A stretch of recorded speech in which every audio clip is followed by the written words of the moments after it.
kumusta po?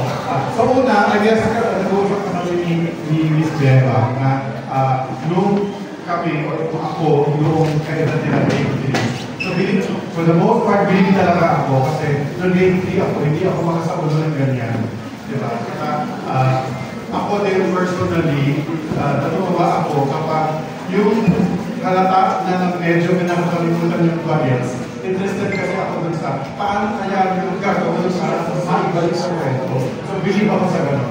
Also, alam ko rin yung kaba sa national level, etc. So, sa inyo na, kunyari, kung hindi ko kaagad nagawa yung desk, etc. Okay pa rin siya. Diba? As long as nag-perform ka, as long as, diba, na nagawa mo, ang kaya mo sa ngayon, okay na yun siya.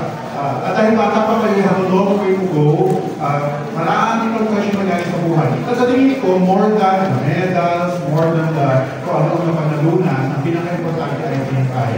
Kasi nakakatakot talaga pag-perform sa harap ng lahat. Yung idea na nagawa mo siya, at kung nervyos ka o may nakalimutan ka, na napagtagumpayan mo pa rin kasi nagpalabas ka, di ba, ang idea na, yun nga sabi nila, pag national level ay ibig sabihin, di ba, kayo ang first prize winners sa inyong mga region. So, ayun lang. Ang suggestions ko siguro para na lang ito sa coaches, di ba? Ayun na. So I guess number one, ang marami sa mga inyo kanina, yung tumitingin, so okay yun siya. Yung tumitingin, kunwari nag-perform, isa siguro number one para sa akin yung sino yung kausap. So suggestion doon iba ng mga tao, pili ka sa audience ng ilang mga mukha na sa tingin mo mabait sa'yo, tapos doon ka mag-focus at kwentuhan mo siya. Yun siya. On the one hand, so yun siya, kwentuhan. Ibig sabihin ng kwento, so alam ko na nakakatakot siguro, diba, kasi una, dapat maliban mo sa nagpa-perform ka, nag-memorize ka, ano na ulit, ano na yung sunod. Lalo at paulit-ulit yung malaki na ako. Iba-iba ang tugtong ng malaki na ako. Malaki na ako, diba, ganyan. So ako nga, di ba malala ngayon eh. So ayun. Kung sasali ako dito, ako yung 18 days. Ako siya. So, yun kasi hindi lang ako mag-memorize. Pero yun, number one, sino yung kausap niya, at kung sino ang kausap. And I think in the future, pag sumali kayo sa ito mga oration contest, or kung umabot kayo sa mga taping, shooting, ganyan, lagi naman sinasabi doon, yung sino yung kausap mo, kung cameraman siya, o actor mo siya, at kausapin mo talaga siya. So, yun siya. Kausapin siya. And then, number two, para sa akin lang ito, nasabi na namin ito last year. On the one hand, sa tingin ko po, nakakatulong yung actions, di ba? Ang problema ko lang sa kanya, yung nagiging redundant. Yung kunyari sinasabi na, example lang, kasi naman, sa akin lang pwede sinasabi tama naman ako, pero sa tingin ko lang, pwede pag sinabi mong, kasi syempre, nahihiya ako kasi baka sabihin na, ako ata yun. So gagamit ako ng ibang example. Ayun siya, kunyari, wala ako naisip, so nakarinig. Okay naman yung nakarinig, nasabihin na lang, kasi kung may ganito pa, parang redundant siya tingnan. Diba? Kasi parang audio-visual. At sa pag-aantay ganun din, parang sana don't spell things out. Parang ganun siya. Although alam ko na para sa bata, siguro, nakakatulong siguro yung actions, di ba, na parang nasusundan niya yung ginagawa. Except lang na, pag piniperform na siya, redundant siya, kasi pinikwento mo na nga, tapos gagawin mo pa. Parang ganun siya. So, ayun. Number 3, sorry ulit, ano lang. So, ulit. Number 1, maghanap ng kausap at kwentuhan mo siya. Number 2, connection, contact, chat lang. Okay naman siguro ang audience, pero dahil mas nasa harap ng judges, mas okay siguro mag-pili. Di ba gano'n sa beauty pageant, yung pili ka sa harap, judges, tapos sa kanya ka, ganyan, etc. So, okay yun. And then, pili lang siguro ng action. Kung action, kung salita. And then, bawasan na lang siguro yung na nakarinig ako, nakita ko, kasi kuha na namin, so nagkakapit-lapit din namin. So, pili lang siguro ng isa, and then just tell the story. And number 3, medyo mahirap ito pag parang feeling ko magiging unfair pag hindi ka Tagalog speaker. Pero for the most part, kung kaya gawan sana ng paraan yung speech pattern, ano po siya, kunyari kung paglaki ninyo, makakaabot kayo sa pelikula, TV, etc. or theater, ganyan. Mahirap sirain yung speech pattern. Ang ibig sabihin ng speech pattern, yung pag nagsalita, yung may pattern, example, ang sabi sa akin ng aking nanay ay pumunta ako sa paaralan. Parang hindi kasi siya totoo, parang siyang performative, parang siyang mannered. So, ang ibig sabihin, pero bata, turuan na. As much as possible siguro, kung kayang gawa ng paraan, nagkakwento lang talaga.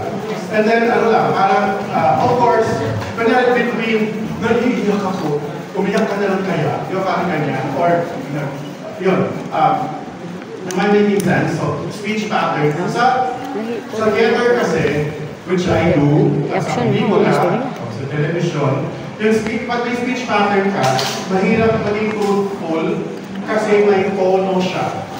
So, para sa akin, kasi ang speech pattern, iba yun sa tono, kasi ako Bisaya. So, I am sure, di ba, sasabi kanina, wala namang kaso pag may tono. Example, kunyari yung, nagpunta kami dyan, pero hindi naman yung sinabi sa akin kung saan kami pupunta. Sa akin, okay lang yun.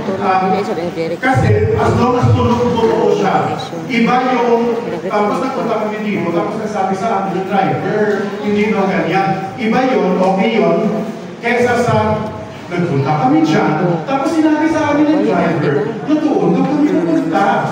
Hindi siya totoong pakinggan kasi yung ganun boses. So, if ever, dahil sa theater po ako, ang hinihingin ko sana, yung magkwento lang.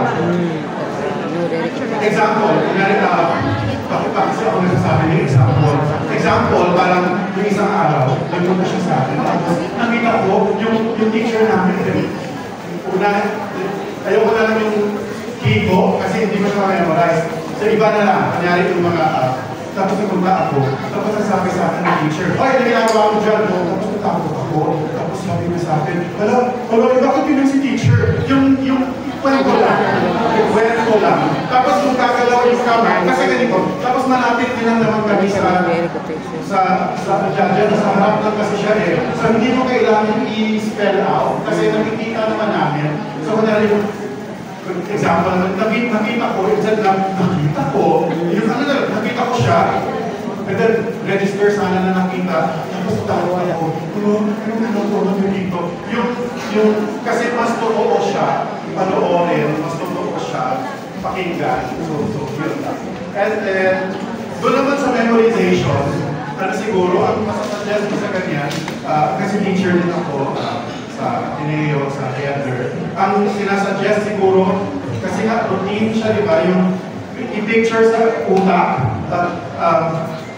kunyari yung, di ba, una, baby, tapos gigising, tapos pagising, anong gagawin, pupunta sa mesa, bibigyan pupunta sa mesa, yung picture sa utak ko na ginagawa. Kasi kunyari kanina, ikaw nga, hindi mo memorize ba? Faces sa story. Kasi tawag ko ang sequence.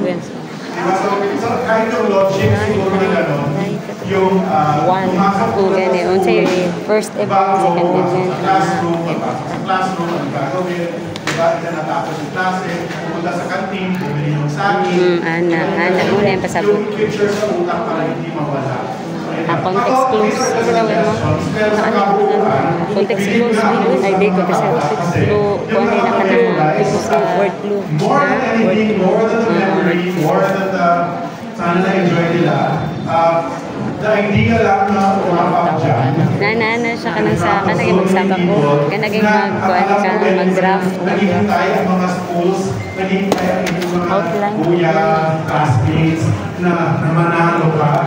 Just that fact alone is a good thing. So para sa lahat, congratulations po. At so ayun lang.